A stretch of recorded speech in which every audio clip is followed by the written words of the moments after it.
And we are coming down in three, two, one.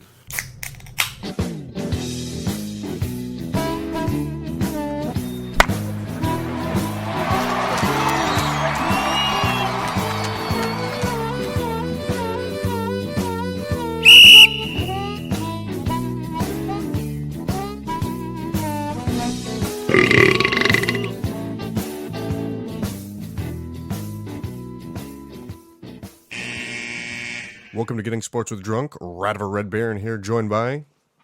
Luis Valentin Watson Jr. Yes, he's here, fresh off of his tour. He's been all over performing all his biggest hits, and he's going to spend some time with us. Right into a fat Albert. Riddler to join us very soon, but right now we're holding on the fort. Yeah, with blankets. Wait, you're cold all of a sudden? No. When you make forts, you use blankets. That's true. Or towels. You can do it with towels. Yeah, that seems like a you thing. You know, you gotta make do with what you got. Pillows, blankets, towels. I'd like to think that I can make a pretty good fort now, but I just don't have the ambition. I think you should try it right now. See, I have nothing down here. While on air. That would just be such a bad podcast. It's like, all right, I'm grabbing the folding chairs. Bear with me. Oh. But yeah, we're here fortless. I don't think I ever made a fort. You never made a fort? I'm pretty sure I never have. I mean, what a sad childhood. No fort making of any kind? Nah, my brother was 7 years older than me. Yeah, but you could have just made a fort on your own. You really think I was going to do that? Maybe. I mean, you know, with action figures, or you got cousins your own age. I had Scott Rowland on the TV. That's all I cared about. Scott Rowland, no time for forts. Yep. That was his big slogan going into Cincinnati. But yeah, we're recording here on a Monday of NFL free agency. They call it legal tampering, which is basically the NFL just leaning into like, hey, we've known this has been going on forever, and yeah, just go do your thing. Yeah, it's stupid. It's at least it's not like the MLB where like they actually signed day one. Yeah, MLB could be funny because it could just be like excruciating. Like because there's always like that one major free agent, and then it's like, well, who's gonna set the market and how? And even then, like, I mean, it's mostly settled now, but there's been times where free agents don't even sign until like just before regular season starts. Yeah, it seems to be the new trend. I don't know. Is that like a Scott Boras thing? Yeah, because Scott Boras is trying to get every dollar he can. Yeah, that guy's a scumbag. I mean, he's doing his job. Yeah, I feel like, and you can correct me if I'm wrong, I feel like he has not been on his game. I don't know. Do you, like the Alonso thing was what it was? Who was the last guy before? Was it a pitcher who like they held out for a long time? Yeah, usually when you hold out, it doesn't turn out very well for you. Yes, I don't know. There's a part of me that feels like the Boris. I don't know the name of his group, but I think lost a little bit of his edge. Well, not a lot of teams just don't want to deal with him. Yeah, the Phillies have like 9 of his guys. So guy's a clown. Phillies just like cool with him. Yeah, I mean, I guess you can call him the top agent in baseball. Yeah. But I don't like him. If you were a player, you probably would. Maybe, but I'm not a greedy guy, We say that until we have the money.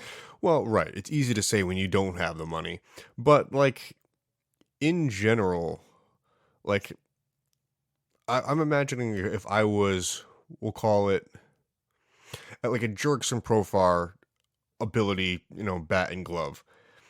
I know I would like I wouldn't be commanding top dollar, but I could, be, comfortable. All You right, know, Kendall, what do you think he got? what Profar got? Yeah. I don't remember. I mean, I was actually impressed when I heard the number, but I don't remember it. It was 3 for 42. Yeah, which was, I mean, he was coming off a good year. I mean, he only plays good for San Diego, so I'm glad he went to Atlanta. He's been around the block a little bit. I kind of know the answer, but are you drinking anything tonight Just water from the tap? from the filter. From the filter. Very nice. Are you having it in a special cup? I have it in my Stanley Light cup. Very nice. I am having from someone left in my fridge collection, one of my favorite collections. I have two here. It's called Hoop Tea. I don't know if that's the brand, I guess. Brewed by Hoop Tea. Hoop Tea, yeah. Hoop Tea in La Crosse, Wisconsin. I have two flavors here. I have watermelon and mango. I am probably not going to like the watermelon that much. But, That's racist. I mean, I don't know. I'll give it a shot. I may be surprised. You're being racist. I am not being racist. Kind of being racist. If anything, I'm being inclusive. Yeah. Inclusively racist. Yeah, there it is. Any toasts? Yeah, toast to DK Metcalf, the newest edition of our Pittsburgh Steelers. Very exciting. Did not see that coming. No, but so far the offseason is right on par with what we do. It's like the Pittsburgh Steelers right there. Like, hey, let's surprise the fan base and then turn off the lights. Let's go get an aging corner and a linebacker. And we're done. 10-7, here we come. But that's an exciting move. It's very unlike Pittsburgh. And we still don't have a quarterback, so we don't know yet. Yeah, who knows in the next maybe in the next few hours, maybe even while we're on the air, something will happen. But yeah. Do I have a toast? Always funny. I have a whole week to think about it. And then I always come up short. We just don't think about doing it until the show. Well, we're busy guys, Yeah, we have day jobs, people. Yeah, right. It wasn't like when we started the show, when we also had day jobs, but our responsibilities were different. Well, yeah. John Mulaney's at the WWE headquarters. Who was? John Mulaney. Oh, weird. I'm just kidding. It's a commercial. Everybody.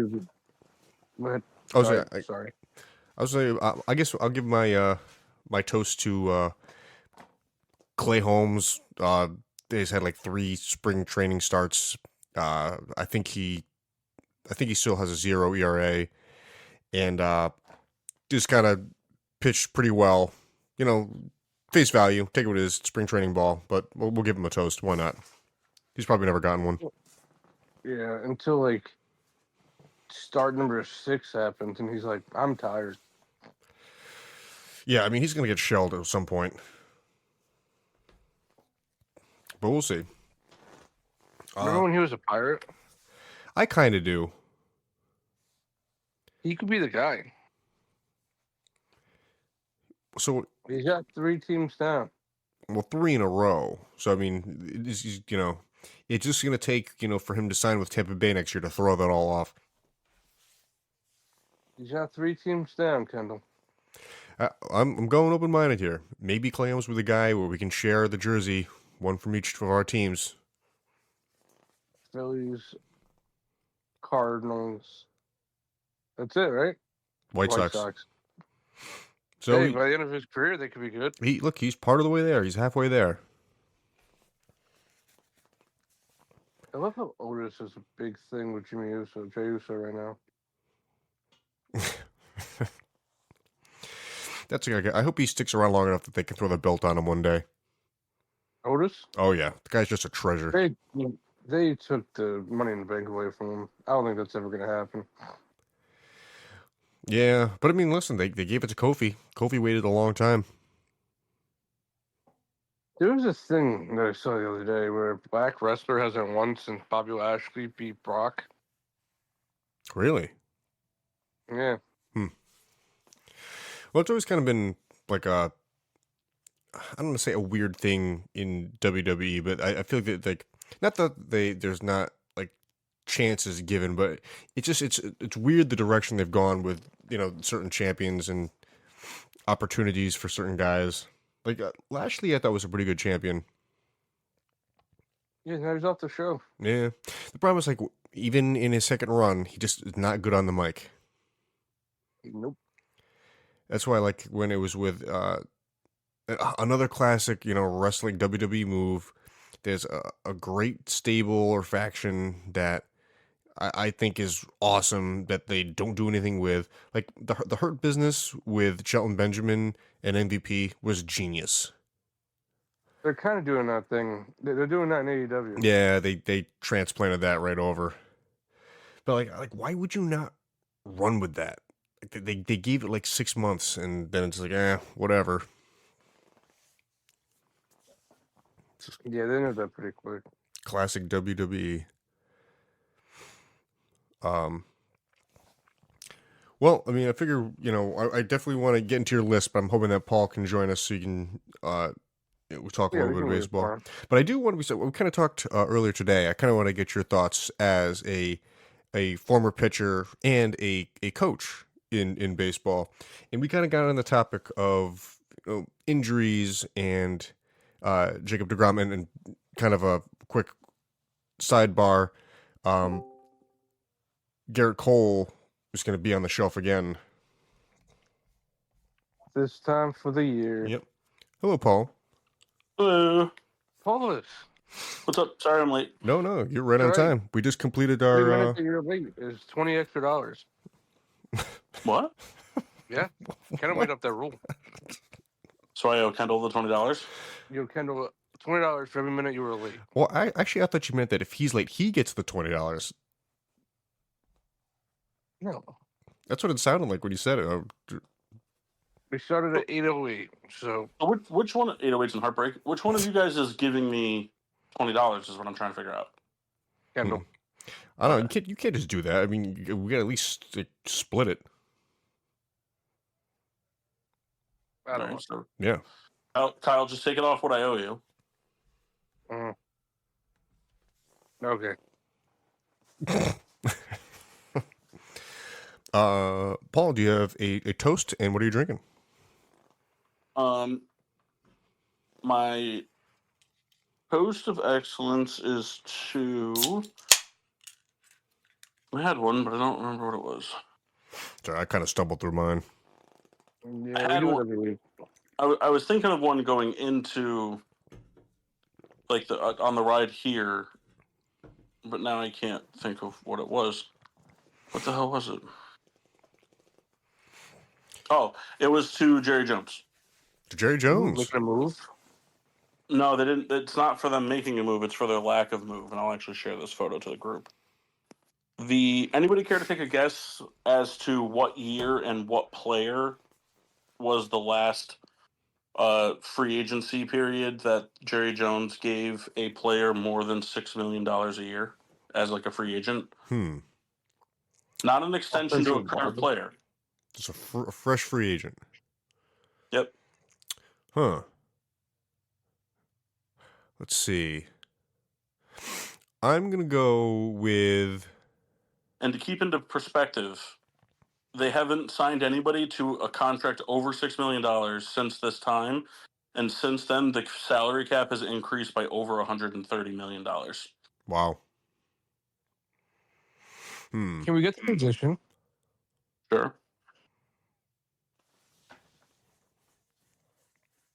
What's the position? Oh, can you get position? No, I won't give you the position. See, now that I know this extra information, I'm definitely not right, because I was going to say Brandon Cooks, but definitely not. Hmm.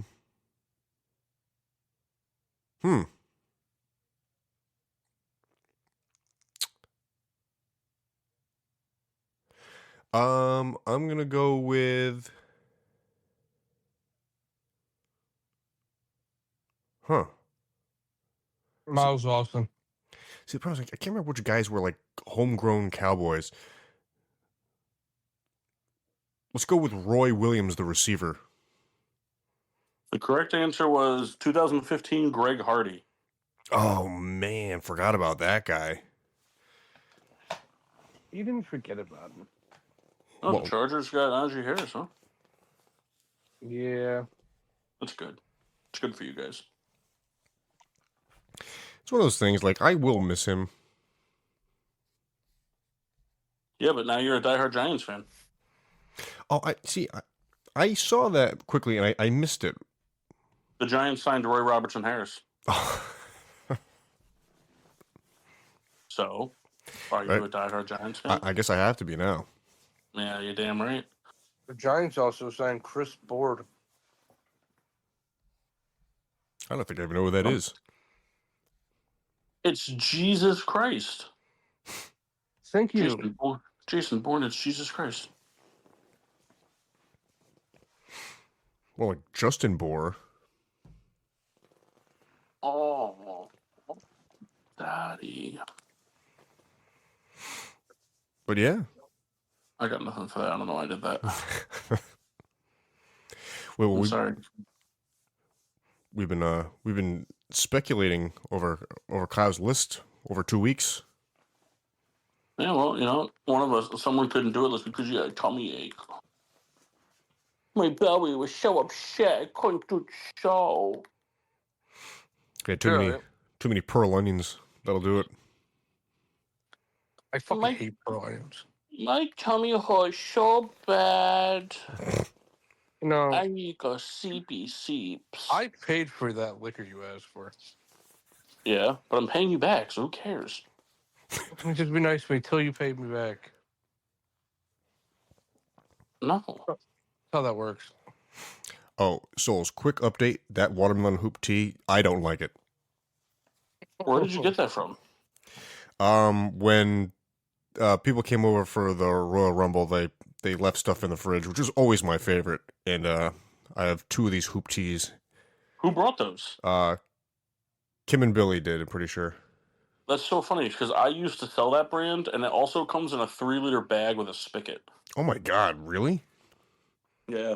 It's meant to be clipped to the dashboard of your golf cart. I have the watermelon, which I'm having now, and the mango. Watermelon mint? No, just regular watermelon. Oh, they changed up the flavors.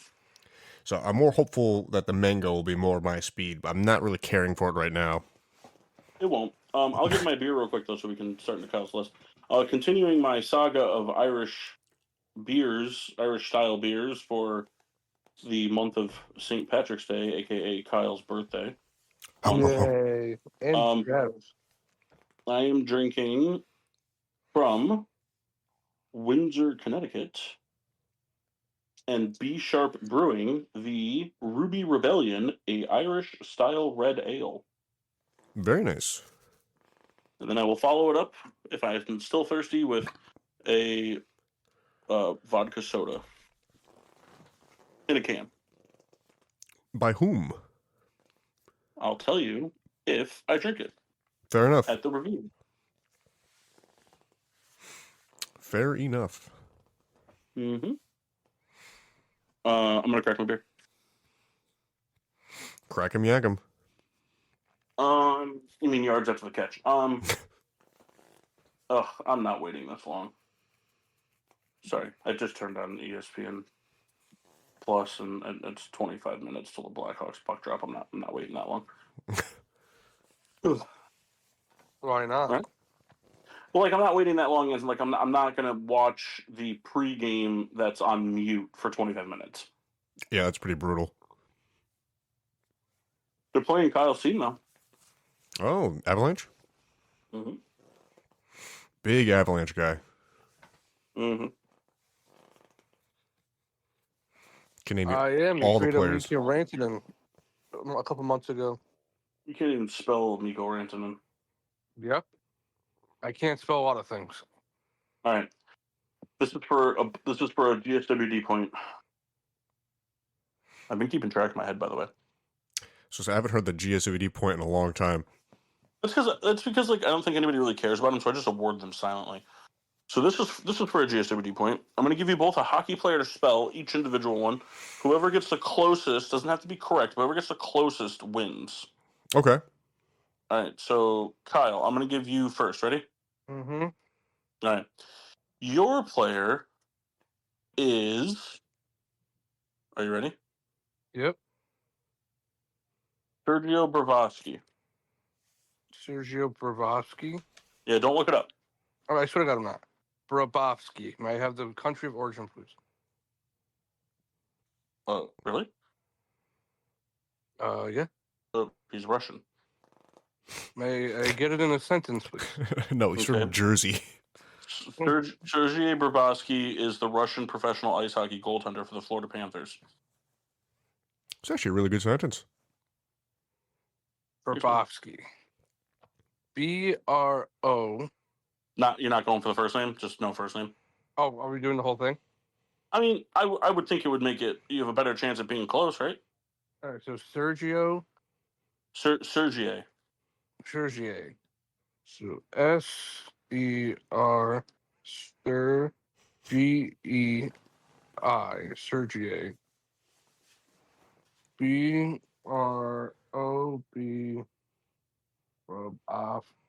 B-R-O-B-O-V-O-S-K-Y.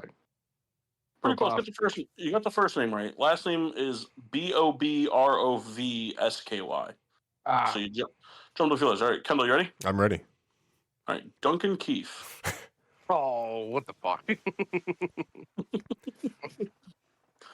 Don't worry, he'll fuck it up. There's a really good chance I can.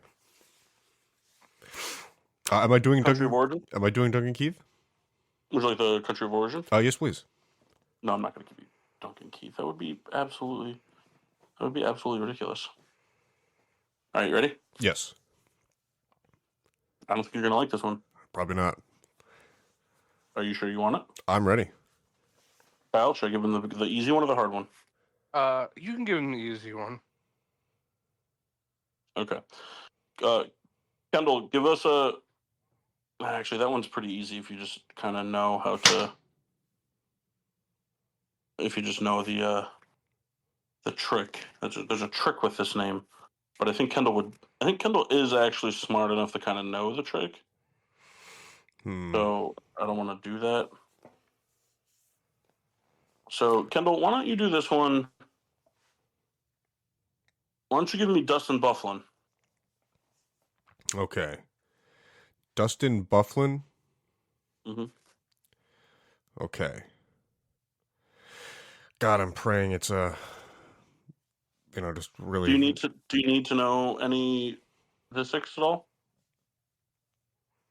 Like country of origin or a sentence? Well, let's just do the country of origin. Right? He is American. Okay. So From Minneapolis. Minneapolis. I'm gonna pray that he just had some run of the mill parents. Okay. I'm sorry. Can I get the name one more time? Dustin Byfuglien. Okay. Dustin Dustin Byfuglien Buflyne.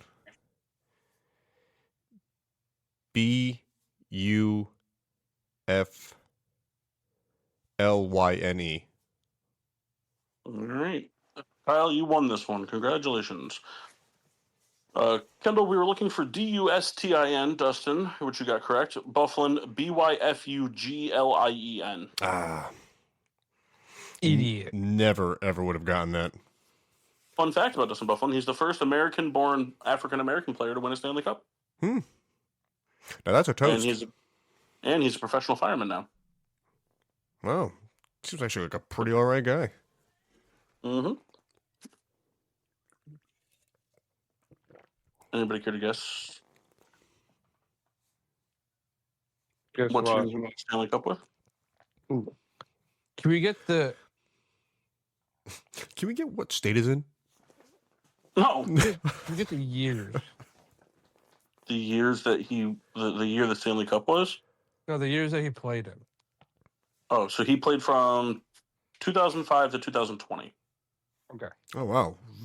Full career. All right, Kendall. We're not doing this together Okay. unless we can. I'll give you a hint. Mm. After his Stanley Cup win, he was traded.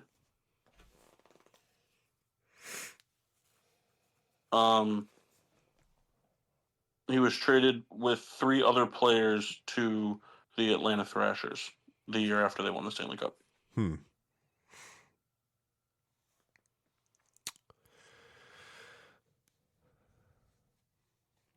so Kyle, we're not doing this together. We're just a guess. Yeah, maybe yes. All right. I'm gonna go with jumping out to me. We're gonna go with the Tampa Bay Lightning.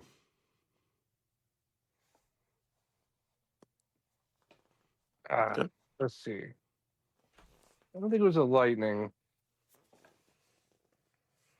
Okay, then he's gonna go with the Oklahoma City Thunder. That's right. We're gonna roll with the New Jersey Devils. No, dumb guess. LA Kings. All right. Those are both incorrect. The correct answer was the Chicago Blackhawks. That's what I said. Thing is, He won in 2010 against the Philadelphia Flyers. So on the same team as he was on the same team as my third favorite Blackhawk of all time. Brett Seabrook. Nope. Duncan Keith. Nope.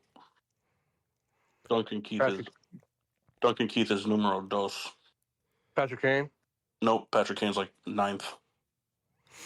Jonathan Toews. Jonathan Toews is numero uno, my friend. Why can't I think of the? Is he playing? Jonathan Toews now, not right now. He retired. No, he's got some like health issues. Going to retire. I would have to imagine. I'm blanking out his name, but it was the goalie. No, it's not Corey Crawford. I'm actually I'm tapped I don't out. think you guys have definitely heard me say this name, but I don't think you would guess it ever. Who is it? Andrew Ladd. Yeah, I wouldn't have guessed that. Oh, Kyle, cool. Kyle, the tweet just popped up from the Spurs. I'm going to need... The tweet was a picture of Cooper Flag, and it said, I'm going to need the basketball gods to bless us this one time. We don't ask for much. Someone posted a picture of Manu Ginobili with Manu Ginobili, Tony Parker, Tim Duncan, and David Robinson all standing with Victor Wembanyama in the middle, and it just says, brother.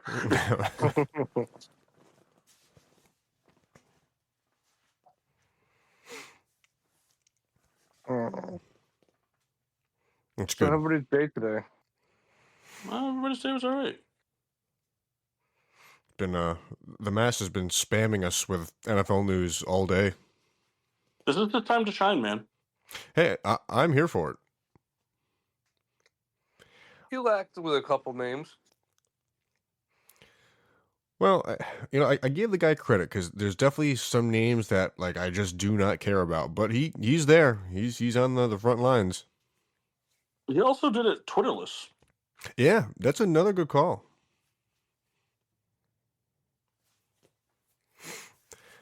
I don't even know what was he just screen grabs off of other websites? I don't even know what he's doing.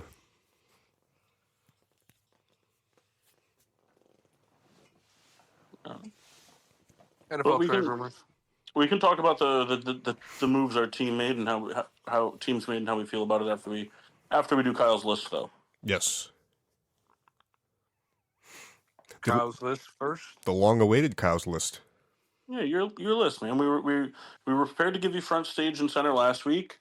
You weren't feeling well. You had some physical ailments, so we're gonna give it to you this week. All right.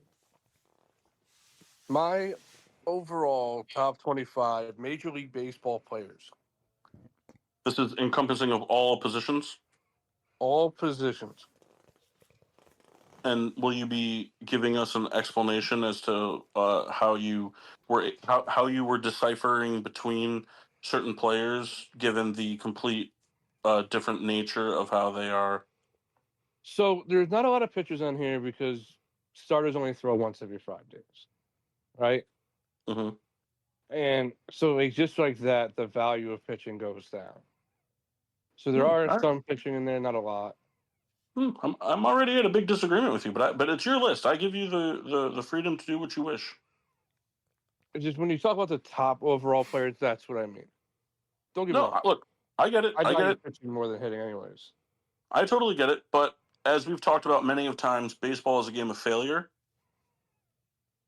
You know, if you have if any one of these hitters that you're about to name goes on a let's say, because I would say most of these guys have the ability to bat 300 for the season, right? Unless they're just like big bomb hitters.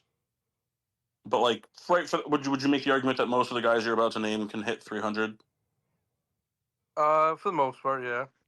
So let's say they're having a down month and they're only batting 250.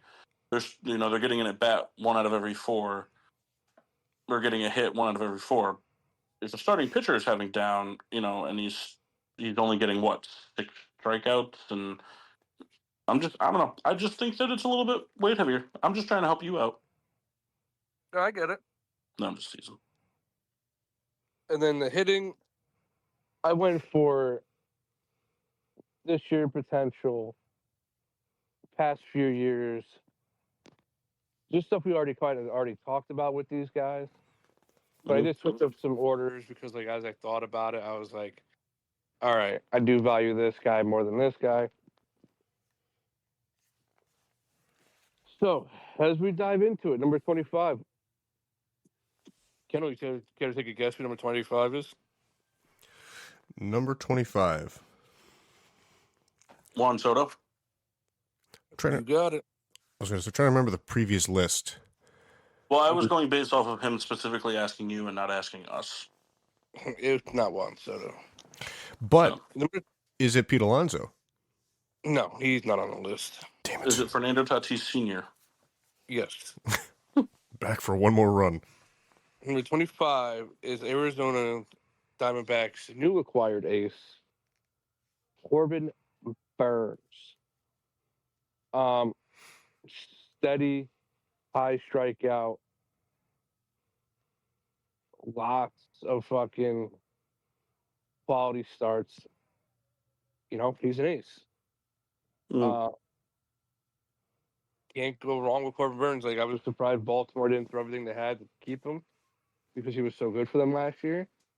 Arizona was a weird landing spot. Baltimore's gonna suck in like 2 years, right? It depends on if these kids work out. But Or like, if even if they trade 'em. even if they work out, they're not gonna pay them. So maybe not 2 years, maybe 3 or 4. But like, they're never gonna pay a veteran to take them over the top. And then once these kids are eligible to be paid, they're not gonna pay them. True. Like, Arizona's such a the reason why I have him lower because of this year's potential. I think overall he's going to be just fine, but the last few pitchers that Arizona has signed have really shit the bed. Last year, Eduardo Rodriguez and Jordan Montgomery were terrible. Madison Bumgarner was terrible. So it kind of like freaks me out a little bit that happens. Mm. So number 25, Corbin Burns. Number All right. 24, Willie Adames. San Francisco Giants, newly acquired shortstop. When we talked about him before, you guys heard me be very high on him. 3 years in a row, close to 30 homers, which is ridiculous in the shortstop position. Plays solid defense, hits for average. The thing with him is that San Francisco is a bigger ballpark, so he probably won't have the homer numbers, and some of those homers will turn into outs. And I just see a little bit of a decline with him in San Francisco, but I still think he's a top 25 player. Yeah, no, that's fair. I mean, there are guys though who oddly hit very well in that ballpark, and he could fit that bill. Like, the thing that scares me with him is just he's a power hitter, and power hitters don't really fare well in San Francisco unless you're Barry Bonds. I was about to say you better include the Barry Bonds. Number 23, I have the closer of the Cleveland Guardians, Emmanuel Clase. Dude's electric. Dude just saves game. Doesn't blow him. 99 to 102 mile per hour fastball. Good cutter, good slider.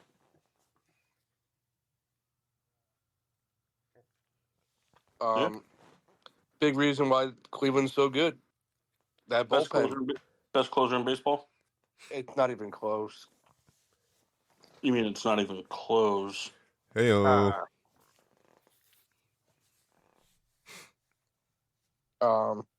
He's pretty much irreplaceable. You can't replace that man. Number 22, a guy that's climbing on everybody's boards, Brent Rooker. I know he's just a DH,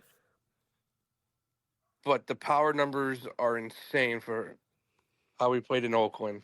Now he's going to a minor league stadium, so he has potential for a lot more power.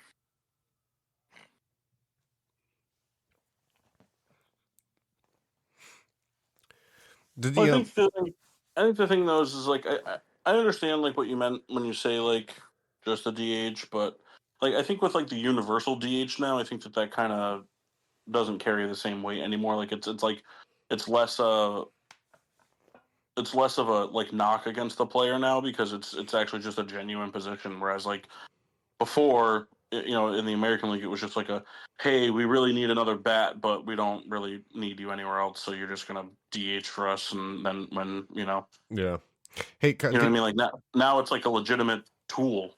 Yeah, it's weighted totally different. Well, and like when it was in the AL, it was almost an exclusive power position. Now that it's universal, you're seeing some teams implementing it into like not even power hitting, so like just people who can get on base that maybe lack defensive capabilities. Did Rooker see the field at all last year? Yeah, he played left field, like probably 60-ish games. Oh, all right. Like I said, like he could play left field, especially in a smaller ballpark. It's impossible to play the outfield in Oakland. Yeah, you might like step on a bear trap. The numbers he had in a weaker lineup is impressive. He was the only guy. And took for a while until they started clicking a little bit towards the middle part of the year. But he can stay consistent, 290 hitter, 30 and 100. I think he's just going to keep climbing those numbers. The Athletics look like they're going to be an even better team this year. Number 21, I have Ronald Acuna Jr. He kind of, slid down a little bit from where I had him, just because of the injury. You don't know if he's going to come back as the same Ronald Acuna.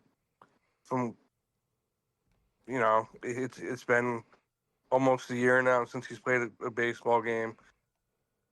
He probably won't be back until June, so he slides a little bit down. Hopefully we see the Ronald Acuna Jr. that we all know and hate. I don't know, hopeful is kind of like a loose word. He's good for the sport. I agree. So I still think he's a top 25 player as of now.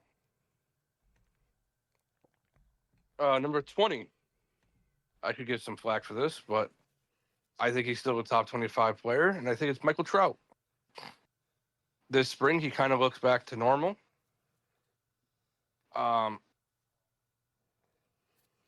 It's Mike Trout, right? At the end of the day, if he plays a full season, he's going for 30 homers, 300 average, 100 RBIs. The move to right field is going to keep him healthy. He's going to do just fine playing right field.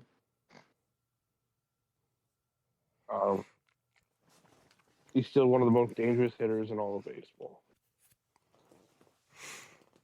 And did Yeah, I mean, well, he's got speed. He's a 5-tool player. did you feel that you not put him too high? That's not the right thing to say. But could you argue that he'd be closer to the 24-25 spot because of all the injury stuff, and you're just giving him the nod? Yeah, definitely. I'm just a big I love watching Mike Trout, so I'm hopeful, you know. So I put him up higher. Like I said, he'll probably closer to the 24-25 range. Yeah. I mean, I don't hate it just from the standpoint of he is that good, and if healthy, you can't deny his value on the field.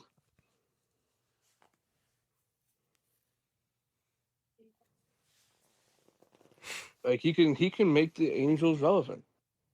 Yep. He won't, but he could.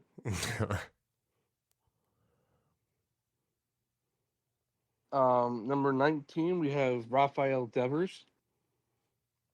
You know, the dude carried the Red Sox offense last year. They were hurting. It sounds like it's time to trade him. Like, they brought in Alex Bregman to try to help him. That just seemed like it stirred the pot a little bit. But offensively, one of the best hitters in the game. He's going to give you 30. He's going to hit for a good average. He's going to walk. Just a good player overall. Yeah. Number 18, we have Ketel Marte. Last year, he was ridiculous. And now he's just playing second, so those numbers mean a little bit more. He too was not nearly talked about enough. No. He plays in Arizona, so nobody really gives a shit. Facts. You know, they got a good team around him, so that he's going to drive in runs. He hits for power. You know, overall good player. He's versatile. Good offensively, good defensively. If he misses time, the Diamondbacks team will struggle.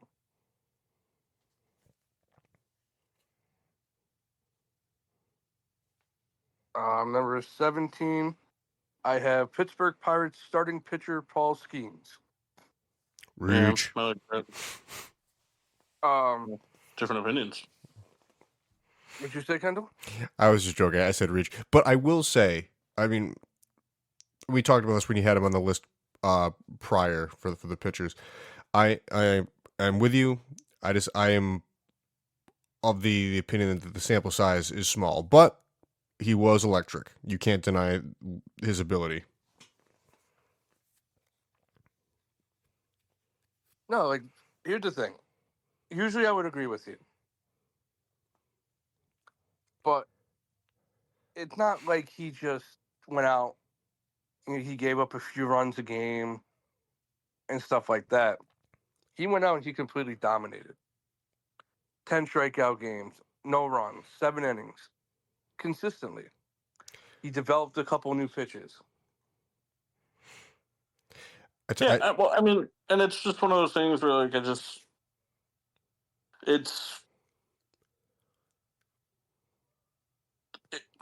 I think the thing with the Skeens thing is that, like, the hype around Skeens before his debut was, like, I think probably the biggest since I mean I might be I might be out of line here, Kyle, because I don't keep up with young prospects. But like I feel like the anticipation for his debut was like nothing we've seen since like Chris Bryant for the Cubs. If you want to relate it more, it's more like how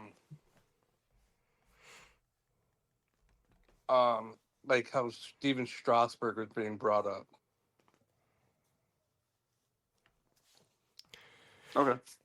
It would be interesting. Like, I feel like if it was in the, we'll call it the old format where you just play a lot more division games, his numbers would have been through the roof because the NL Central is not super strong, and it's like now because you basically play everyone twice. You know, just like that. It's just different. Yeah. Number 16, I have Kyle Tucker. We all know how good this man is. Good defensively, good offensively. Two first names. The problem with him is that he gets hurt too much. He's a Gold Glove right fielder. He hits for power, hits for average, can run a little bit. The problem is that he gets hurt, and then he plays for the Cubs, so there's room for them to make him suck.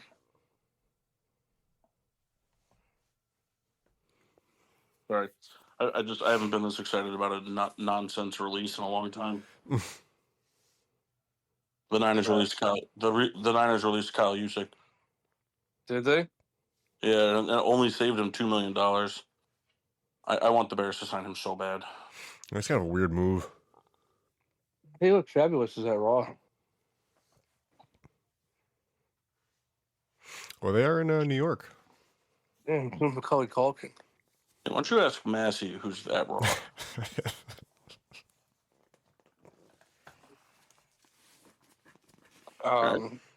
Number 15, I have Corey Seager.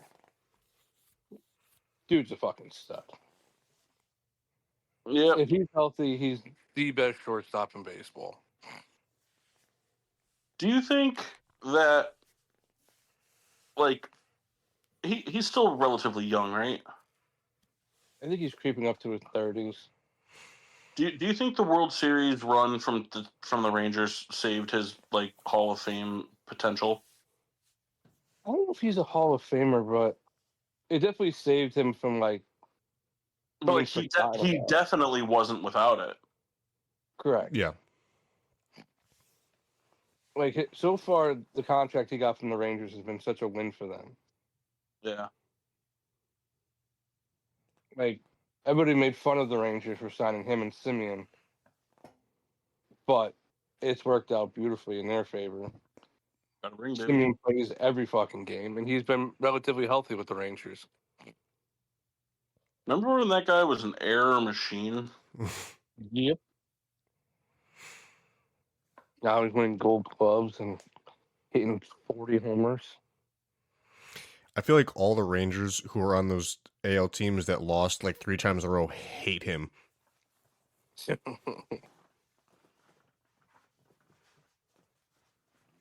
Number 14, I have Manny Machado. Love it. He's a difficult player to judge. Like he's still a 30 homer guy. He still plays elite third base. He just played for the fucking Padres.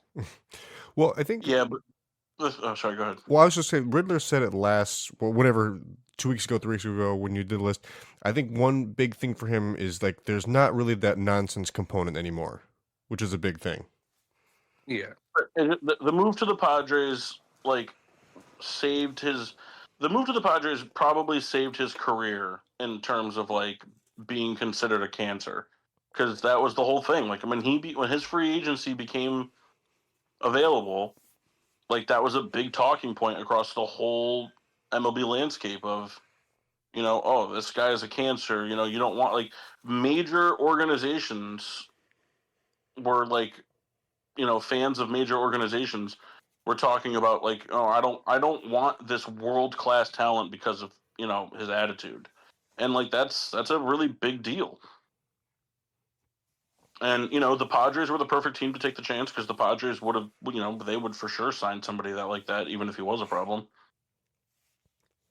At the time, he had a big like contract, right? Like as far as time, was it 13 year? Or am I confusing it with somebody else?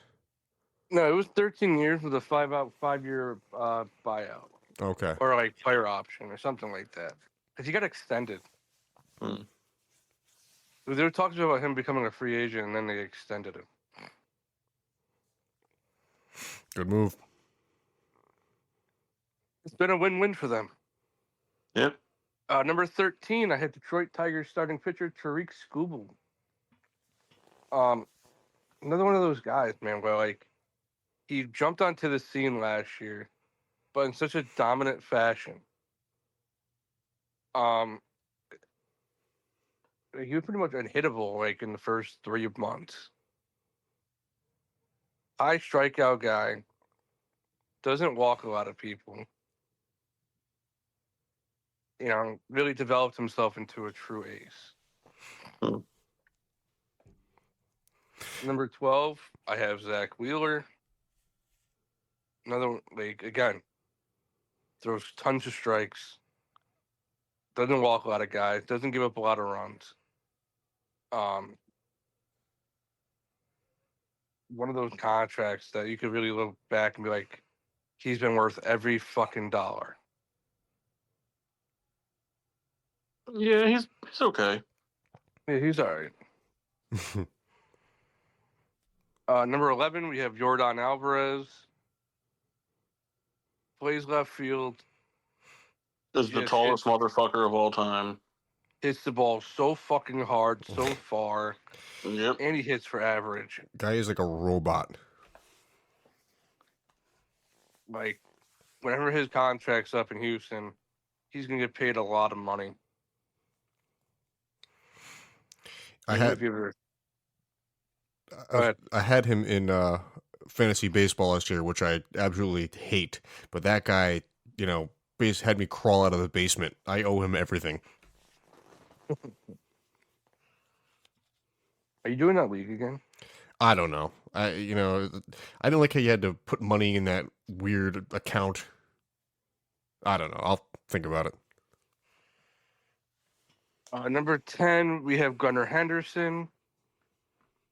He's I like pretty much 10. the Oriole. What was that? I like 10 for that.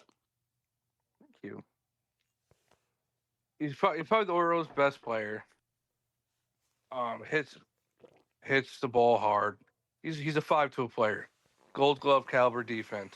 Can steal 40 bases. Can hit 30 home runs. And he hits for average. Dude's elite. Yeah. People are like Ellie De La Cruz. I'm like, Ellie De La Cruz can't do half the shit that this guy can. Right. That's a name I'm surprised you left off your top 25 though. Ellie De La Cruz is a big, like, hit or miss type of player. Yeah, he can steal 60 bags, but he strikes out more than anybody else. He had almost like 180 strikeouts last year. It's a lot like, well, I can't remember his name. He's still active. He was on the Twins. Oh, Neil Cruz? No. Just a real base stealing threat, but just like kind of inconsistent at the plate. Tim LaCastro? No. Moving on. If I remember his name. I just think Gunnar Henderson's just like, again, he's a stud. All these guys are. Number 9, we have the New York Metropolitan shortstop, Francisco Lindor. He pretty much single-handedly carried that fucking team to the playoffs. he's gonna play Gold Glove defense every single year. He's not gonna give you the average that you're looking for from him, especially since going to New York. With Cleveland, he had the average. But he's going to hit you like 25 to 30 homers. He's going to be clutch when you need him the most. I just think the defense is that important to his game Yeah. to make him a top 10 player. Every year he got such a slow start that when all is said and done, that's what is the biggest impact on his average, is that terribly slow start. Oh, this is interesting, Kyle. What? Somehow the Colorado Avalanche got switched to your other team. What's that? I was watching this game, and then all of a sudden the screen went black, and when it came back on, I'm watching the Philadelphia Phillies play the Colorado Rockies from April 16th of last year. Hilarious. Yep. Number 8, we have another New York Metropolitan, Juan Soto. It's pronounced Juan CT. I'm not as high on him as everybody else is. Yes, he's a generational hitter, but he plays one of the worst defense in baseball, and he has one of the worst base running abilities in baseball. He's pretty much going to be a glorified DH in the next 3 or 4 years. So it's just like, and like, he's not aggressive enough, which is, I guess, like weird to say. But for the Mets, he needs to not walk as much. They need him to swing the bat. Yeah, Because I mean, after Alonso, it's a big what if. right. Well, too, there is, there's a lot of pressure because there is a great chance that you could fall off and fall very hard, especially when the expectations are as high as they are. And coming off his best year with the Yankees, a year that may never be duplicated. And there's a lot of factors in that, especially playing, with Aaron Judge, that makes, a lot of difference. So you're right. It's you're paying for the age in the offense, but a lot to be seen. I saw this article that said that was going over the biggest off-season mistakes that every team made in terms of whether it's letting somebody on their current roster go to free agency or re-signing a player or just signing a player or management, like just anything that they could have done. And I would like to get your opinion on it. They said that for the Mets, they said the biggest mistake was bringing back Pete Alonso. They said it was quote unquote an empty contract for an empty player. I agree with that. He gets a lot of empty numbers. All right. Kendall, would you care to weigh in? I mean, I disagree. Because you love the guy. Well, I do like the guy, but just like it's one of those things. He is what he is. He is an aging first baseman, another guy who's destined to be a DH, sooner rather than later. And unfortunately, he was not clutch last year, and he did the whole bet on himself thing. And when it came down to testing the free agent market, it was evident that teams didn't want him. But the Mets did want him. They just didn't want to give him the money that he wanted. So I thought everything kind of works out, and it's the type of thing, maybe they get lucky and maybe they come away with a World Series in the next 2 years. But I don't know. I don't deem it as a bad signing. The article mentioned something about they're just signing a sideshow attraction to put tickets to sell tickets. To be fair, that is a big, the kids really like Pete Alonso. There's the whole, polar bear type thing. It's just that when you read in depth, it was just like the Mets are just it said the Mets were desperate to have a quote unquote homegrown felt player on their bought team. And I think, that has some credence because in general, there aren't a lot of homegrown Mets anymore. I mean, Brandon Nimmo, Jeff McNeil, and Alonso, that's like the three. Outside of one or two bullpen guys, I can't really, but at that longevity. This didn't go as planned. All right. I thought you were doing more mad at the article. Well, the thing is, you guys know this. I'm a super realist.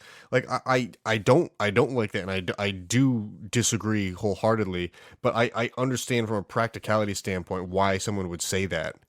It's just like, and the Mets were forced. Like, if you didn't bring back Alonso, you were in tough shape because then you put it all on Soto. To be the guy to carry. Like to be your power guy, and I don't see that as a good recipe, especially with all his other shortcomings.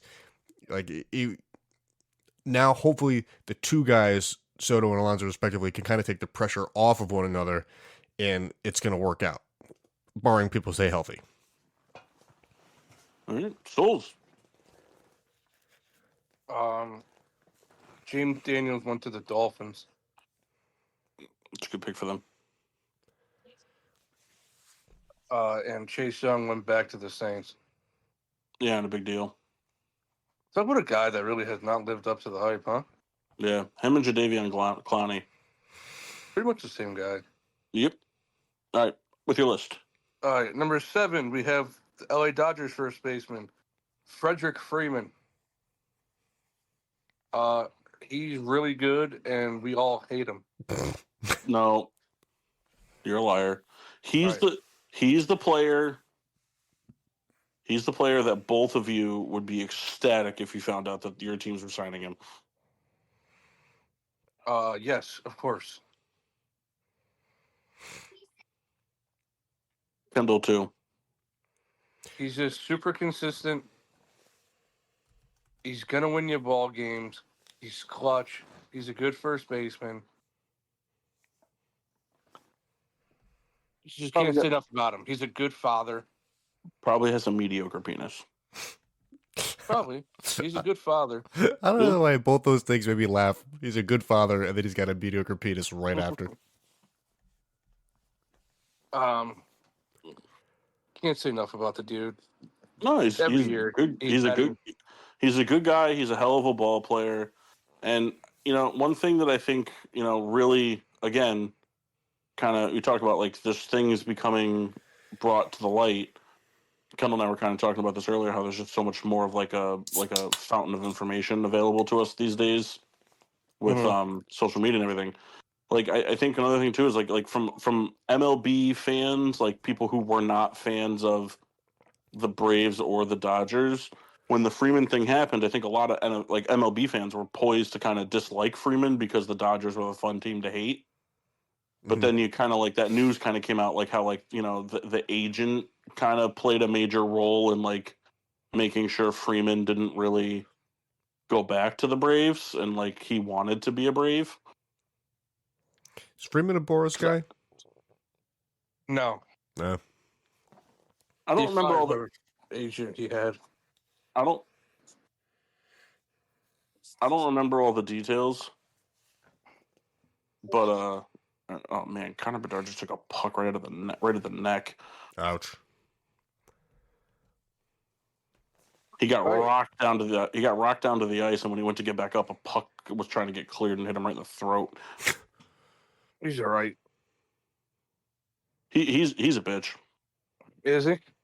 Yeah, he's just playing with his head down too much. And I mean, granted, the Blackhawks haven't really done anything to give him any sort of serious talent around him to help him groom and bloom. But he's just like, he's skating with his head down. He's getting lit up every 5 seconds. He's just like, they're destroying him. And we have number 6, Philadelphia Phillies first baseman, Bryce Harper. Nice. He learned to play first base at a pretty high level. He's not 100% there yet, but he picked it up relatively easily. He's gonna, especially this year. I believe he's gonna hit. I think he's gonna go off. I think he has something to prove. I think the Phillies have something to prove. So I'm just expecting a big year for him. Could have been first baseman with a perfect game to his record, Yeah. but he blew it. It's one of my favorite things, Kyle. I just want you to know But that Bryce Harper should have caught that ball.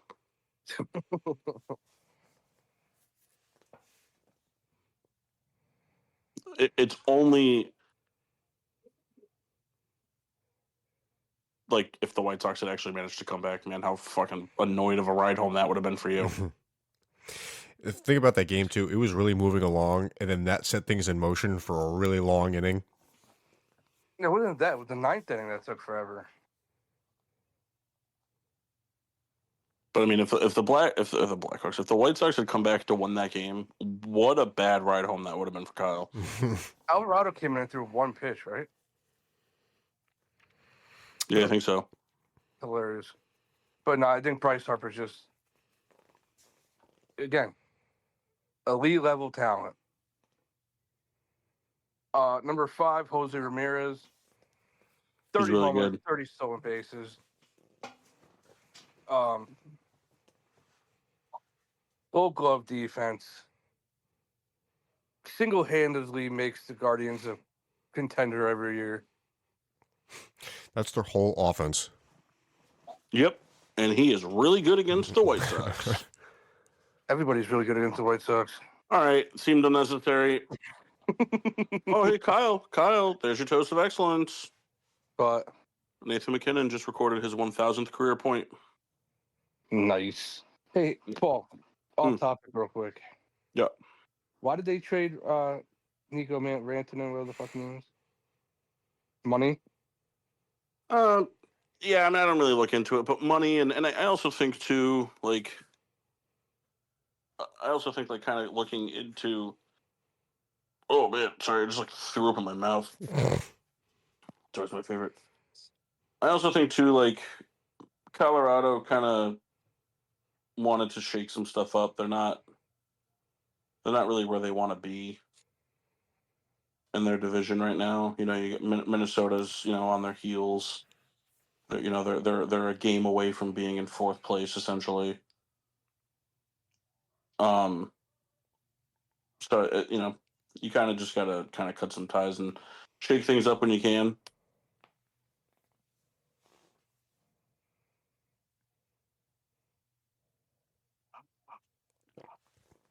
Yeah. Number 4, Kansas City shortstop, Robbie Witt Jr.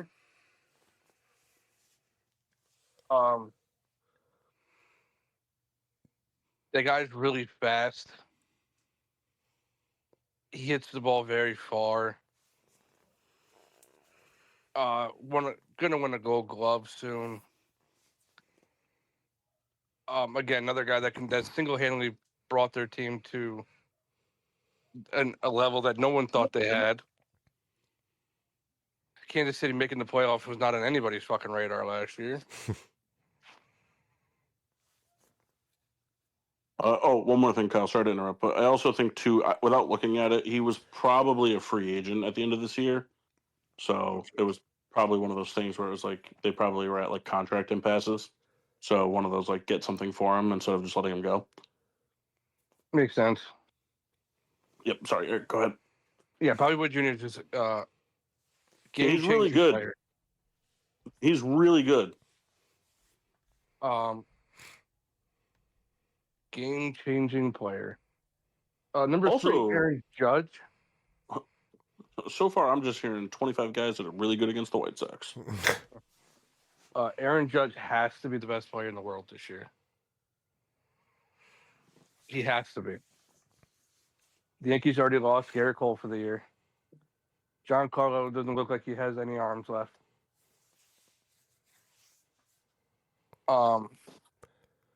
If the Yankees are going to sniff the playoffs, it's going to be riding the coattail of Aaron Judge. Yeah, talk about a guy who has all the pressure on him again. Like, I think he can do it because he's shown that he can do it. And I think he'll hit 40 to 50 homers. He's going to have an awesome April through October, Yes, he will. and then April through September, and then a real bad October. I just think that, I know in the last list I had Bobby Witt in front of him, but I think Aaron Judge just has to be that good. And I do think he can do it. So that's why I'm putting him back over Bobby Witt for now. Because the Yankees are in extreme fucking are in a bad spot. I know a million things can change, obviously, between not only now and the end of September, but now and the beginning of the season. But doesn't the way that the Yankees thing? Oh, Kyle, never mind. McKinnon has 999 points. They took the goal away. Doesn't this kind of just feel like, though, like a situation where like the Yankees go on this like unbelievable tear that like no one thought they should be able to without Garrett Cole and Giancarlo being able to play, and they end up winning like 102 games, comfortably take the division, but everybody knows they're going to be a first round exit. Yeah, I can see that. Number 2 is the same as my other list. I still have Shohei Ohtani at number 2. Okay. 50 homers, 50 RBIs, 50 stolen bases. You're afraid to face him if you're a righty or lefty. He's gonna hurt you. He's gonna win you ball games. And now he can pitch this year. Don't know when, but he can. And he's I got don't such know a how. stoic stance. God, I don't know. fucking statue.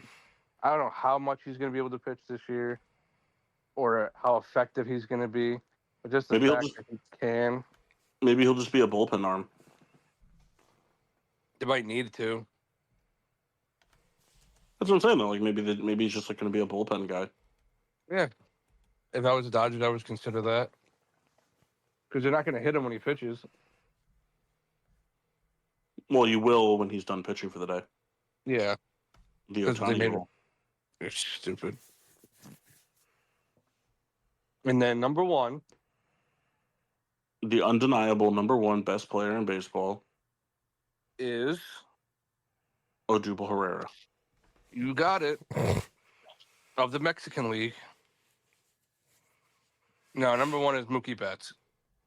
My stance stays the same. You got a guy there that plays right field, shortstop, and second base, all at elite level. Gonna hit 300. He's going to hit 30 home runs. He's going to steal 30 bags. He's going to hit over close to 100 RBIs. His slugging percentage is going to be good. His WAR is going to be great. You can't replace Mookie Betts. No, What was that? he's pretty good. And especially because he's so versatile. Like, if there's an injury at second base, you can put him at second base. You can fill an outfield spot. If you see that your shortstop position struggling, you move him to short. If you see your outfielders getting hurt, move him back to the outfield. If you just need a home run in a big spot, He's your guy. Mookie Betts. He was that good with Boston. He's even better with LA. And especially with all that protection, you can't pitch around him. I think Boston fans are still like upset about that trade. Oh yeah. Yeah, because none of those guys did anything. Yeah, that's fair. I just personally believe that Mookie Betts is irreplaceable. And fuck anybody that disagrees.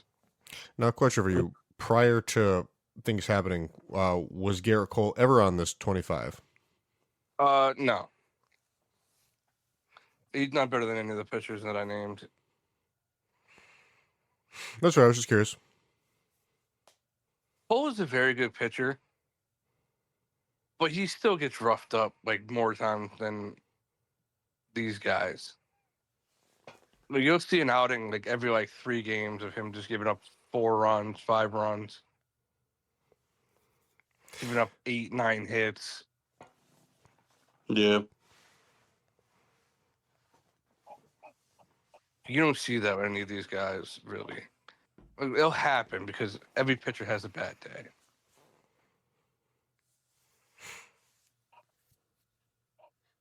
So, That's No, good. no White White Sox. Sox 25? No White Sox pitcher ever has a bad day like that. Yeah, true. They just have days like that. Can't be a bad day if that is their day.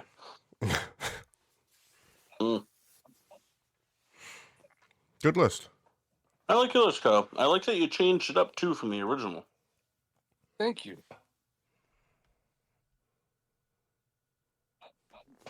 Now, next week, we're going to rank the top 25 MLB umpires. All time or just current? Current. Okay. I'd actually just kidding. I'd be curious to hear your bottom 25. Angel Hernandez, 1 through 25. No, Well, but he's not players. We'll make him active for that. I don't think it'd be worth it for Kyle to do his bottom 25. There's just so many players that don't matter. We'd have to make a criteria. Like they got to be in a Starters. yeah, they got to be starters. I mean, look, I really don't want to hear Kyle just like say 5 White Sox. Look, I know what my team's about. I love my team. They suck. Please don't make me hear that. Ugh. All right, yeah, good job, Kyle. Paul, And next week I was next week is reminded the. that you have to do a toast of excellence. Oh yes. Oh, I was going to do it next week when. You have it. Well, no, when she was back, so she could hear it. All right, never mind. But I can do it this week. I can do it both weeks. It's up to you. You get 2 bottles, so 2 weeks. 2 weeks. Yeah. Toast of excellence to Kyle's wife, Bianca Souls. She's taking a business trip to the land of Chicago, and she's acquiring me 2 bottles of the ever so sought after Jepson's Mort, and I can't wait for Kyle to try it. It'll be he will be changed forever. Do you know what a shot of Malort is called in Chicago? I do not. The dirty bathwater. No, it's called the Chicago Handshake. Kind of like that. Hey, the Dolphins just signed a former Bear offensive lineman. Hmm? The Dolphins just signed a Bears offensive lineman. James Daniels, Another one. Tevin Jenkins, Larry Broom. Larry Borum. Yeah. Good, they can have him. I like that Tevin Jenkins has yet to be signed. He sucked, huh? He can't stay healthy. That's the problem. Like when he's on the field, the product is good, but he's just never on the field. All right, Paul, talk to us about it, man. About Tevin Jenkins? No, about the Bears redoing their whole offensive line. Interior offensive line, but yes, so the NFL free agency legal tampering period has begun at noon today, Eastern Standard Time.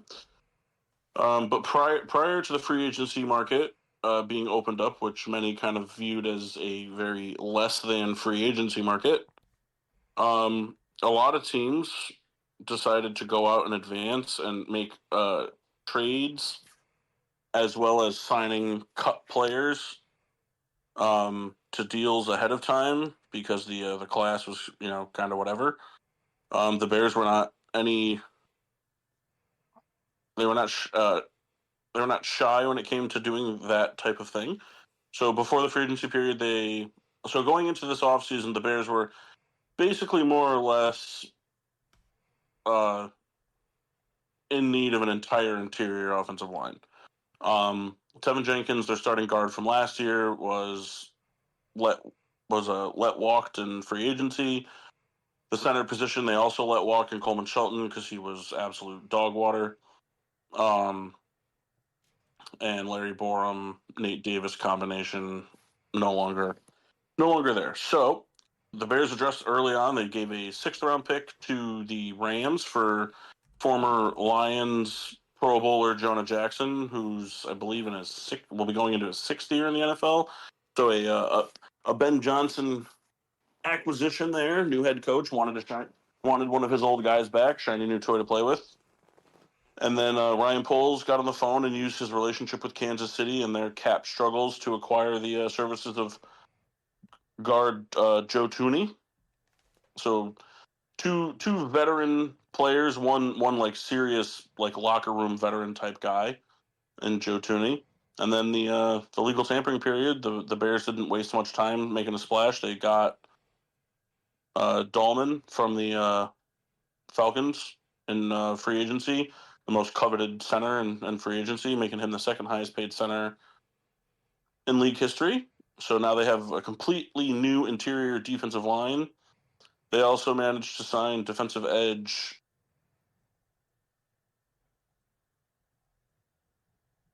Indianapolis Colts, which was kind of like a risky signing because he hasn't really blossomed yet. But and they're going to be giving him $16 million a year for 3 years, but I think that was a guy that they needed defensive end opposite of Montez Sweat. There's a lot of upside there, and with a defensive mind like I think this was Dennis Allen saying I want this guy, and then they also went out and got Grady Jarrett, who was cut same day from the Atlanta Falcons. It's pretty crazy. Yeah, I think that the Grady Jarrett signing kind of threw me for a little bit of a loop in the beginning, giving a 31-year-old defensive tackle, a 3-year, $14-15 million a year deal. But I think there's still some years left on those wheels, and I think the Grady Jarrett signing, much like the Joe Tooney thing, I think that was a big Poles and Ben collaboration. I think those are two like old heads that are going to kind of revamp the culture in their respective locker rooms. Defensive and offensive. Grady Jarrett, 10 years, all of them with the Falcons, big locker room leader. Joe Tooney has had nothing but success on his name since he's come into the league. He played with Belichick and Brady, then Andy Reid and Patrick Mahomes. He's been, the locker room leader guy for a while. Poles was one of the people orchestrating the deal to get Tooney into Kansas City when he originally came in. So, yeah, I mean, Happy? Well, I have to consult with Chris Massey before I'm allowed to be happy, because I said I wouldn't be happy with anything the Bears did until they proved something, because they've lost my respect and my ability to give them the benefit of the doubt after last season. I like that every move they made, regardless of how much money it cost, was a absolute need. No flashy, stupid signings. They didn't go out and spend, like they didn't go out and trade whatever the Steelers traded to get DK Metcalf. Not that I think DK Metcalf is bad, not that I didn't think the Steelers made a good move. It just wasn't a massive need for the Chicago Bears to go out and get that receiver. They didn't start free agency like they did last year by, targeting DeAndre Swift, and this year and doing it by going after like an Amari Cooper or something like that. They went out, they got 3 offensive linemen, 2 defensive linemen. They still have some cap to play with, so we'll see what goes on from there. I read this crazy article that I just don't think has the ability to happen, where they move the guy from the Colts inside to defensive tackle and still trade for Trey Hendrickson. I think I would just throw up if it happened. But they address needs, and I can't be mad at that. Win or lose, bust or whatever type thing, they are for sure addressing their needs. They're not afraid to go top dollar. I can't say I hate it. Yeah, I'm impressed. They did everything that they needed to do.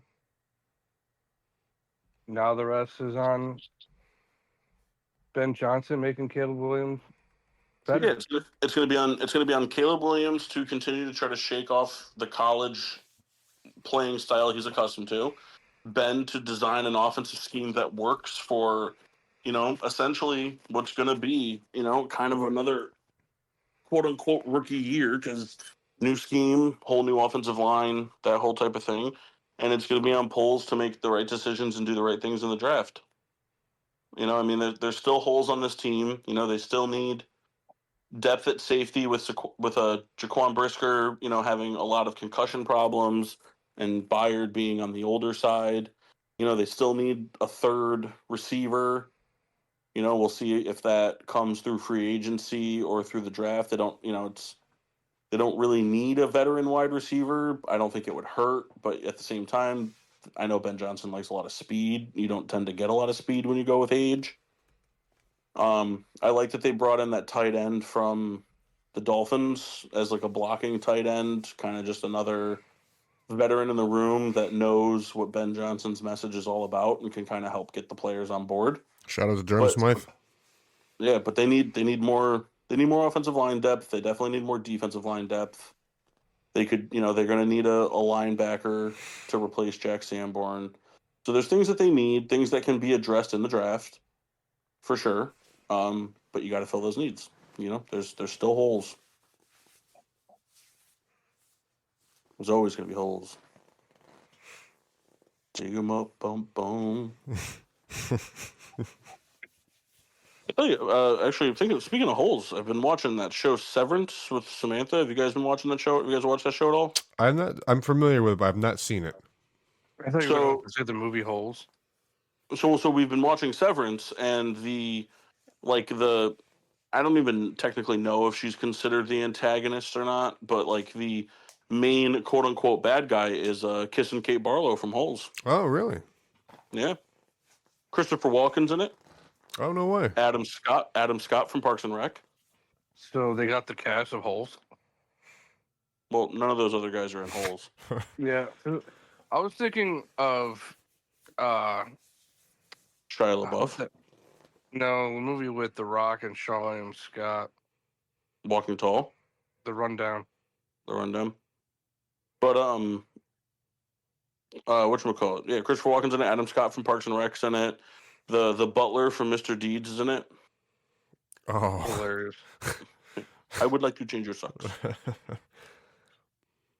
There's a character in it that kind of reminds me of like an aggressive version of Kyle. Is it Bobby Lee? That's hilarious. But no, I think it's a weird show. It's definitely like Kyle for sure would hate it. Kendall, I think you would like it just from like the kind of mind bending aspect of it.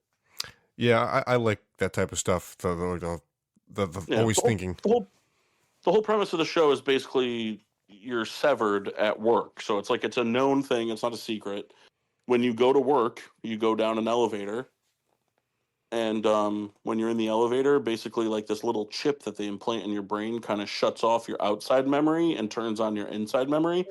So when you're at work, you have no idea about the outside world. You don't know if you have kids. You don't know if you're married. You don't know where you live. You don't know what car you drive. All you know is like how you showed up. So like if you like they actually addressed it in a scene where this guy came into work looking terrible, and he goes, "You look hungover. Did you get drunk last night? What did your mouth taste like when you got in this morning?" Because like they don't know what happened. Like if you got hammered at night, went to bed at 3 o'clock in the morning, and showed up to work at 7, you would just come to work feeling like garbage, no recollection of drinking. Yeah, I like stuff and like vice that. versa. And vice versa, though. So it's like if you get hurt at work, you get a little note on your windshield of your car that says how you got hurt at work, because you have no idea how you got hurt, like where the injury comes from. And they're season 2 of the show? Yeah, season 2 is currently, I think, releasing new episodes. I think there's 1 or 2 more episodes that are getting released this month, and then season 2 will be wrapped up. And hour-long episodes? Yeah, I think like 50 minutes because they're made for a streaming service. They're on Apple TV, Mhm. so I think they're. I'm a Reacher guy. Yes, you are. It's kind of wild that guy is the Blue Mountain State guy. Yeah.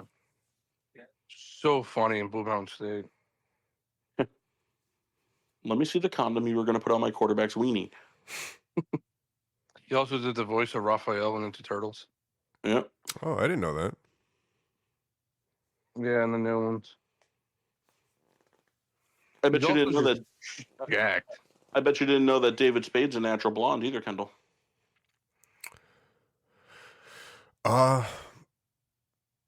No. And would you fight the guy that plays Reacher? No. I mean, I have not watched the show, but I've seen enough of the commercials. I know that guy would kill me. Kendall, I bet you also didn't know that Brian Bumgarner, otherwise known as Kevin from The Office, played a bad guy in an episode of Criminal Minds. I did not. There's a... What other celebrities have played bad guys in Criminal Minds, Kyle? uh, I mean, the big one is what's his face there? It Tyson Fury. no, not Tyson Fury. Tim Who's Curry. Yeah, Tim Curry. Tim Curry was one. I feel like there were a couple other ones. Oh, what's his face? Shaggy from Scooby Doo. Matthew Lillard, yeah. Yep, Matthew Lillard was a bad guy in one of them. There was a couple like big name celebrities that made like were kind of cop type people. Jennifer Love Hewitt, Tiffany, not Tiffany Haddish. Who's the girl that does? Who's the girl that does Who's Line? Oh my God. She does Who's Line. She was in Friends. Yeah. Oh my God, what is her name? She was a black chick in Archer. Yeah, yep. She voices the Aisha Aisha, Moore or yeah, Aisha Taylor. Aisha Taylor. Yeah. Yep, she was in it.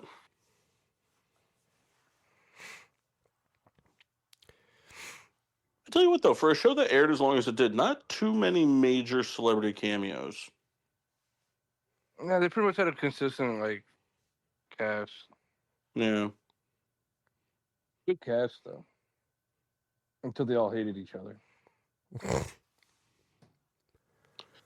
Allegedly. Dear Boy and Jamal Moore did not like each other. Well, that's because Hotch was a racist bastard. But I'll tell you something. Hotch was in the Flintstones, so He was. he was in the Flintstones. And Shamar Moore was in SWAT that just got canceled for the second time. Oh my God, really? Yeah.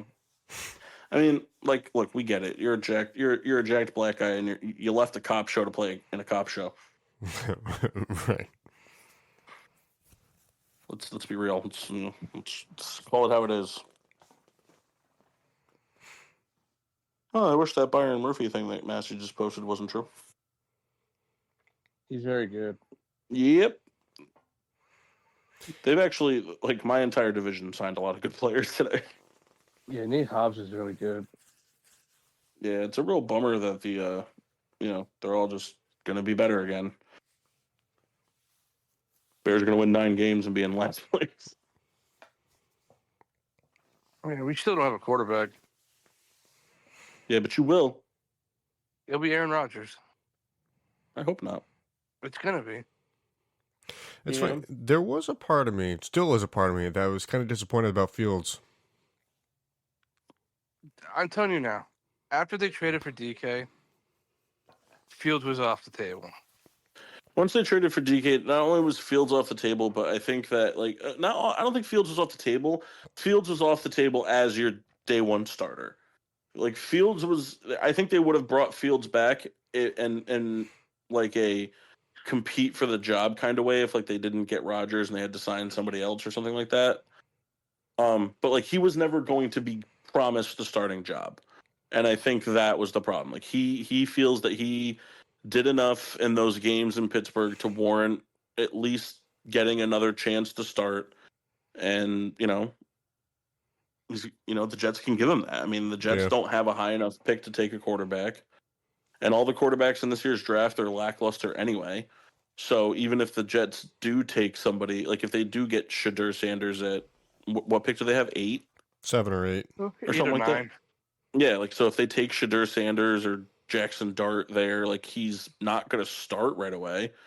So Fields at least is going to get a year to put film on tape, and if the Jets decide they're going to go with whatever a rookie if they draft one, then they, Fields can feel confident in what he's put on tape and be like, hey, somebody offer me this.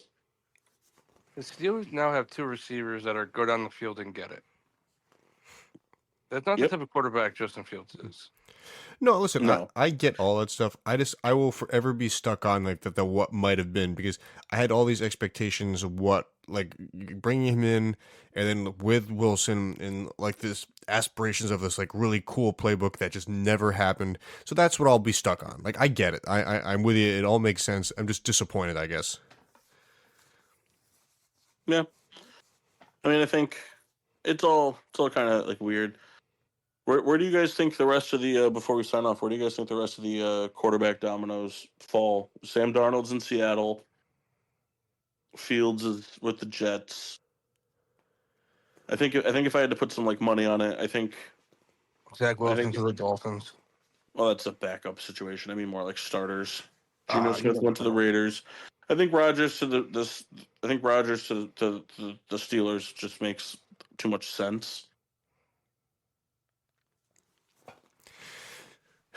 I feel like it has to be at this point.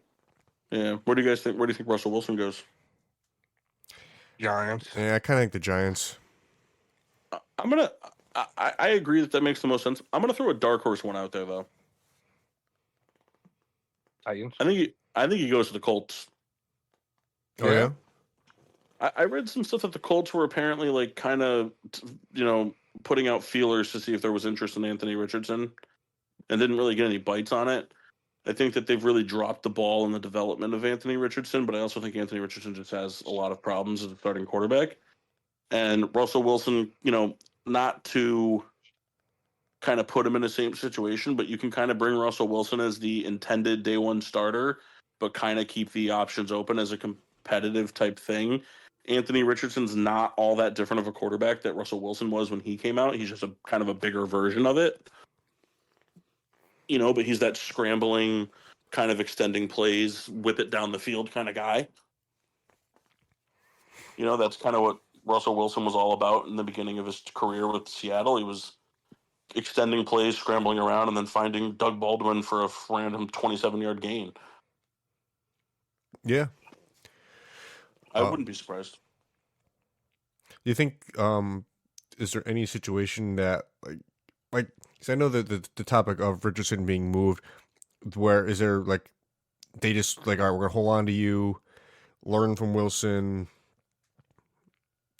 and then like halfway through the year he gets traded, or I mean, I don't think that if they're gonna bring in a veteran quarterback like a Russell Wilson, I don't think there's any situation in which Anthony Richardson has any trade value. I can't fall asleep. no. I'm curious to know too. So there was that hot minute for like Kyler Murray being on the Giants, like kind of not wish list, but like, oh, here's a guy that they could trade for. But I feel like that's kind of quieted down. Or the Steelers making a trade for Trevor Lawrence.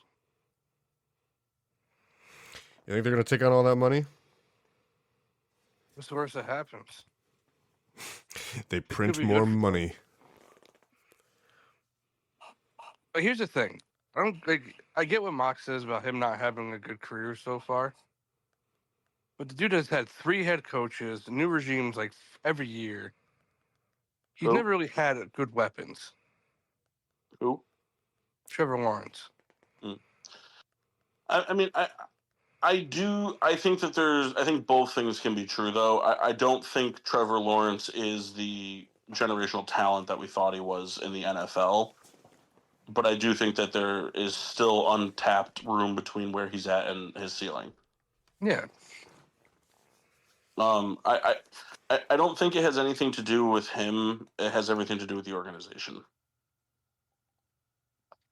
Like he went from who was the coach before Doug Peterson? Urban Meyer. Yeah, he had that fuck for a year.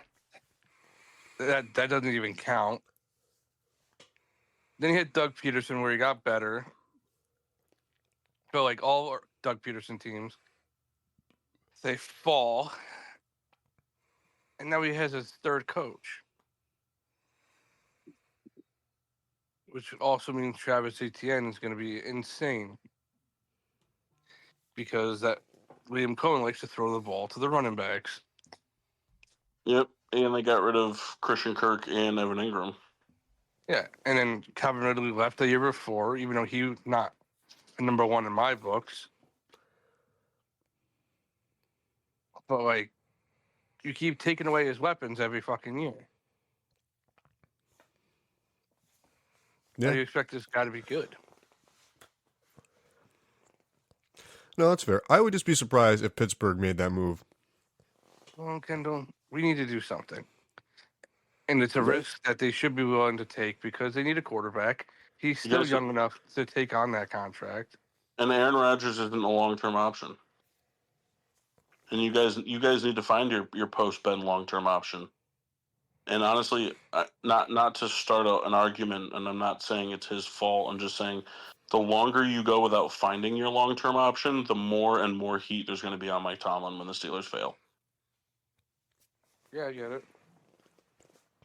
But you got to put the blame somewhere, and it's not gonna be on the owners. You know what I mean? Like, it'll be on the owners, but that's never going to change. Well, you know what I mean? The owners are going to own the team forever. According to Mike Florio, citing a source with knowledge of the situation, reports that the Steelers and quarterback Aaron Rodgers could have an agreement in place on a deal as soon as Tuesday. However, Rodgers can't officially sign with a new team until the Jets release him on Wednesday. Right.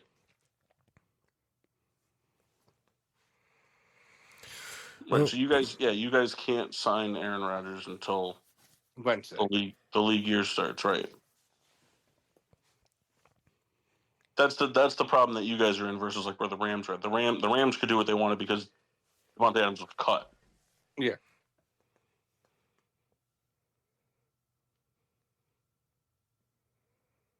I mean, what do you guys think about just taking Caleb? I would do it. Give me TJ and you can have Caleb.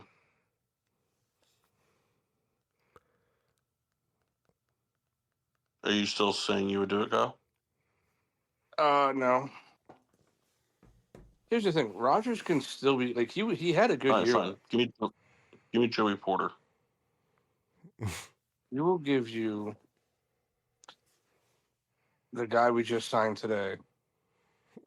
I want Joey Porter. He was supposed to be ours anyway. That's true. It's just that Ryan Poles is a moron. What kind of trade was that?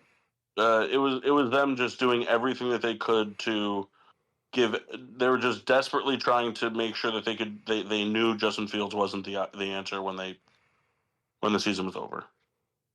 Because I do not think Caleb Williams being available for the number one pick had anything to do with them moving on from Fields. I think they were moving on from Fields no matter what. And like, let me tell you, like, I think Justin Fields is very talented, and I think he does a lot of good things. But the dude cannot read a defense. No. Like, that was clear as day. Yeah. Like, they called the play, and he just ran with it. He never changed a damn thing. Yep. Was that his knock in Chicago? Yeah. The thing with Justin Fields is, and I heard this today, and it's super, super good, like, breakdown on him.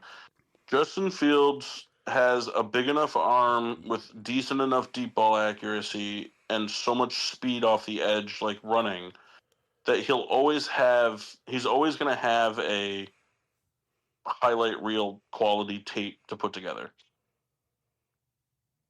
You know what I mean? Like he's just his athleticism is so high that he's always going to be able to put a tape together of things he can do. Mm-hmm.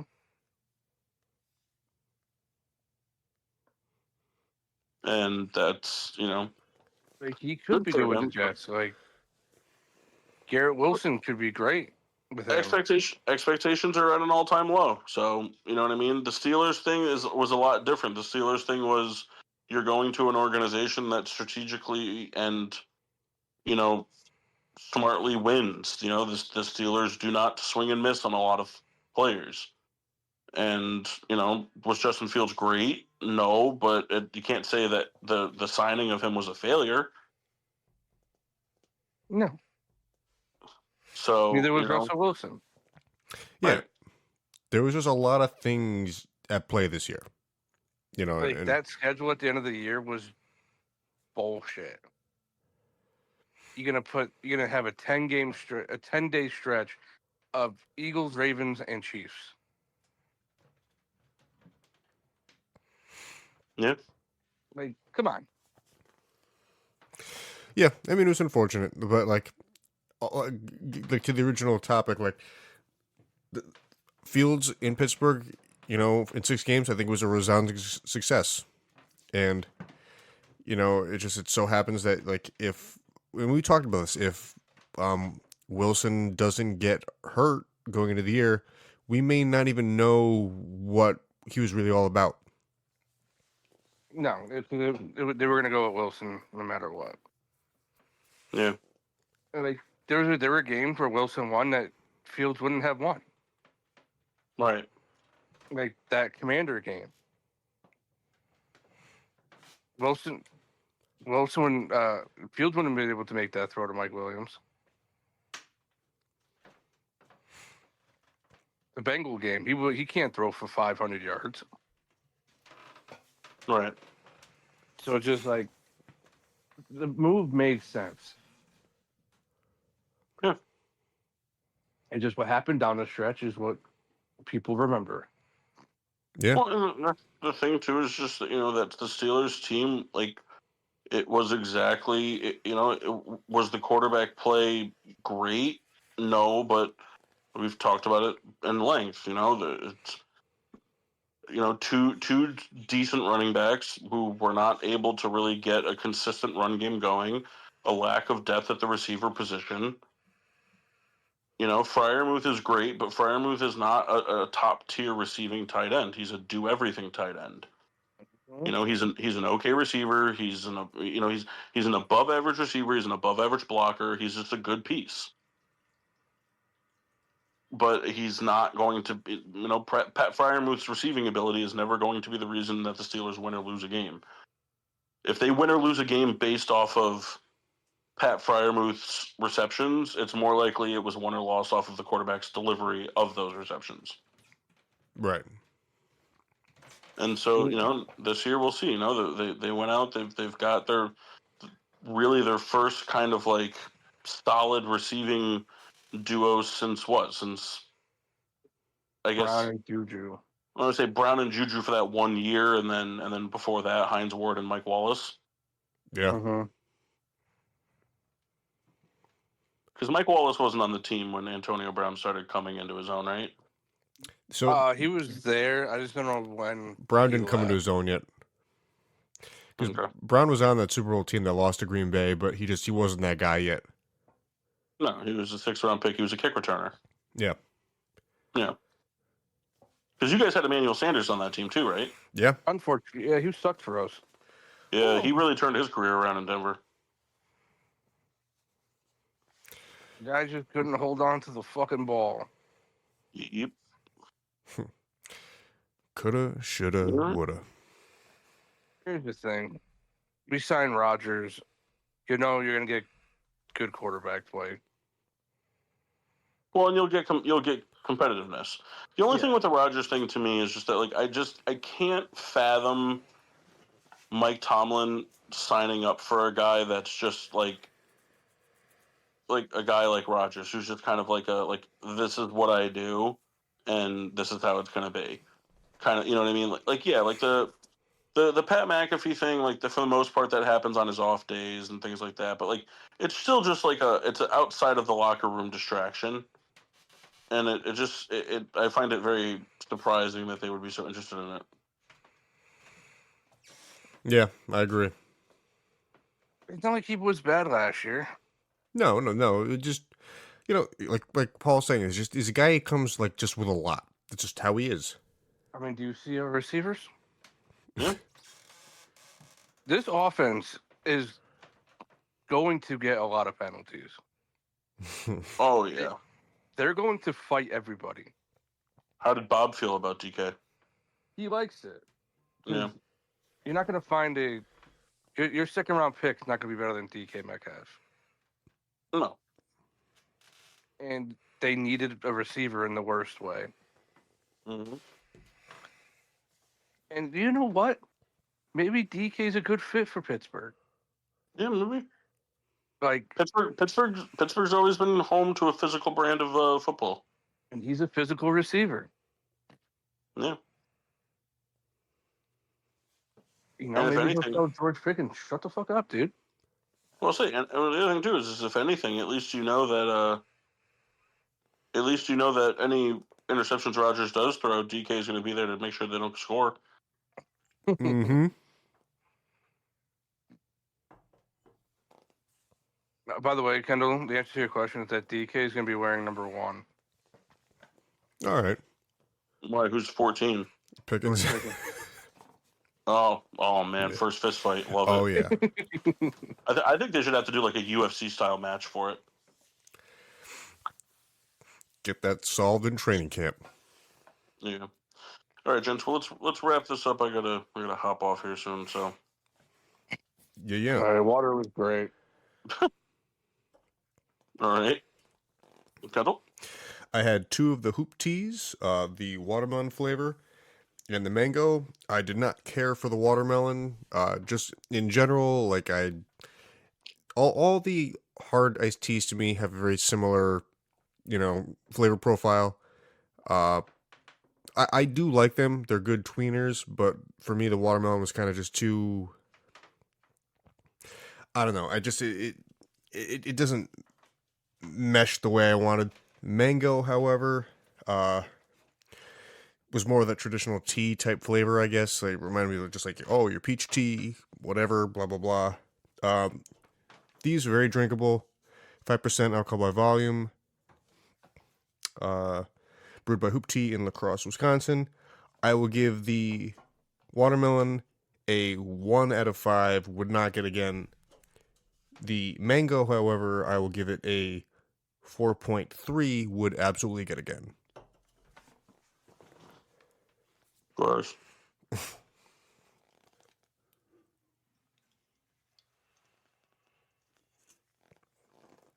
Paul?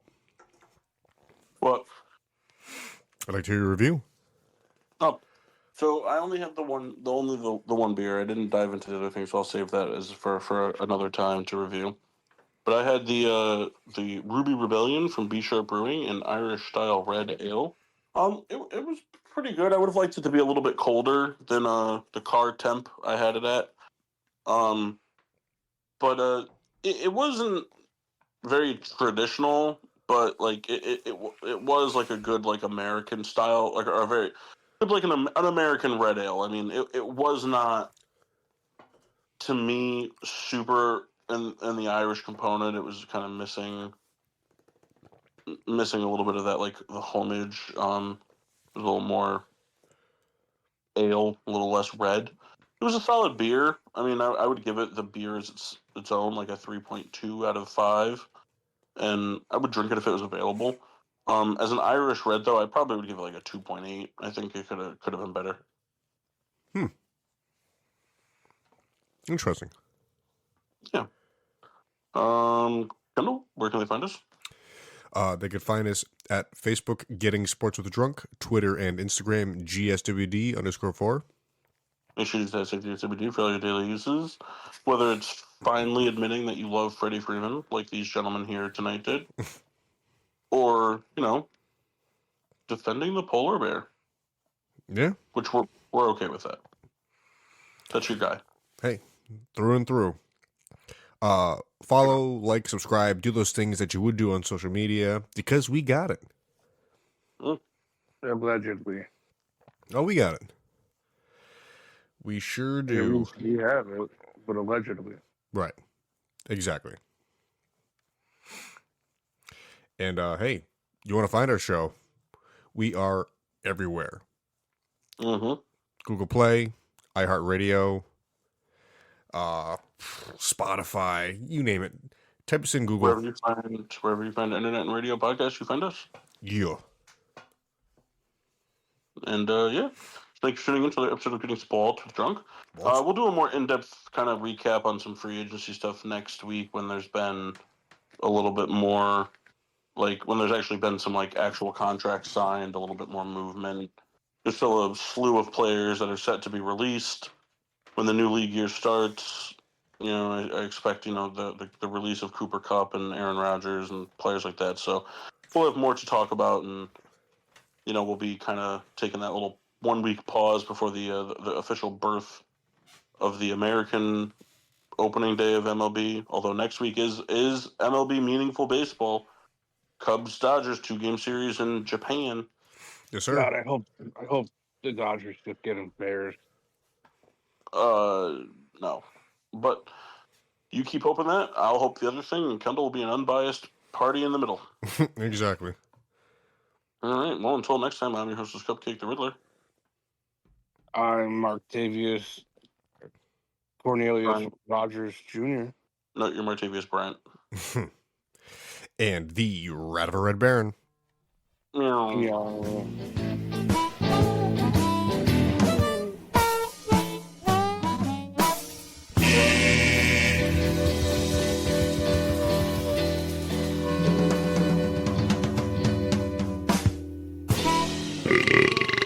Yeah.